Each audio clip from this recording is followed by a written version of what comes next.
Now, a stunned community rallies behind a teen girl still in a coma following last week's shooting in Colorado at a high school. 17-year-old Claire Davis remains in critical condition after she was shot in the head by a fellow student at Arapahoe High School. Now, the shooter, 18-year-old Carl Pearson, entered the school with shotgun shells, a pump-action shotgun, a machete, a backpack with 3 Molotov cocktails, and according to reports, the senior was looking for his debate coach. He was holding a grudge after being kicked off the team.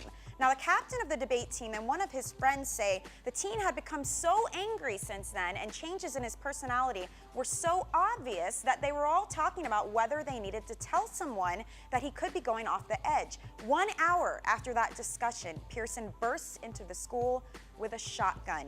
You guys, he had threatened the debate coach. There were reports of that, but nothing was done.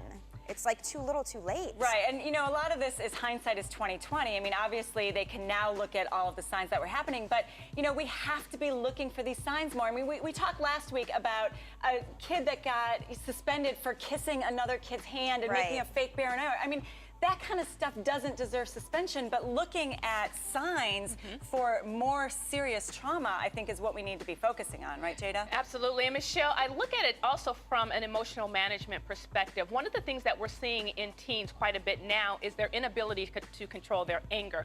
And unfortunately, humiliation and embarrassment, it's a primary emotion, and anger covers that as a secondary emotion. So how do we get these kids to deal with their emotions rather than getting a gun and to start shooting? And it's not even controlling it, it's having someone to talk to let it out. I wonder if we need a new class or a new session on signs to look for, how to talk to your friends, who to report, the steps to take. I mean, maybe kids need an outline and to know that they can be anonymous as well. Absolutely, and academically in schools, kids are not taught how to manage their emotions or how to even communicate what they're feeling. So I think that there's a gap there that definitely needs to be bridged. And hopefully that could help, for sure.